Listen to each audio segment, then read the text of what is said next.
In today's video, I'm going to teach you how to fix Wi-Fi connected, but no internet access on Windows 10. Let's start with the basics.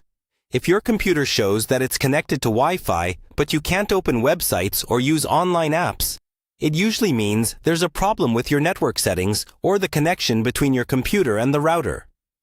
We're going to walk through a series of checks and fixes, starting from the simplest, so follow along step by step. First, take a quick look at your Wi-Fi icon in the bottom right corner of your screen on the taskbar. Make sure it shows that you're actually connected to your usual network, not to a different nearby network or a hotspot. If you see a small warning symbol, that's Windows telling you there's a connection issue. Next, let's confirm this isn't just a browser problem. Open a couple of different apps that use the internet, like a web browser and maybe a messaging app. If none of them work, it's more likely a network issue rather than a single app misbehaving. Now, we'll restart the connection. Click on the Wi-Fi icon, disconnect from your current network, wait about 10 seconds, and then reconnect by selecting the same network again and entering the password if needed. This simple reset can clear minor glitches in the connection. If you're still not online, it's time to reset some of Windows' own network settings.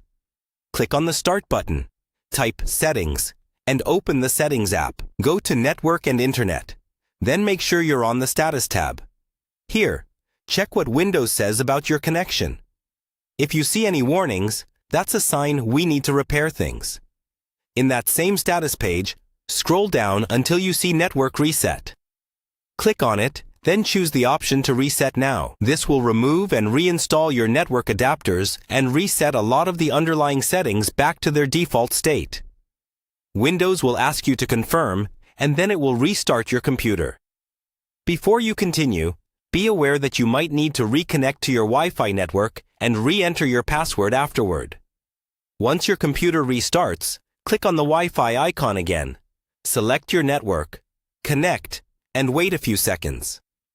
Try opening a website or an online app to see if your internet access is restored. In many cases, this full network reset fixes the Wi-Fi connected, no internet issue on Windows 10. That's the process for troubleshooting and fixing this problem. Follow these steps in order, and you should be able to get your connection back up and running.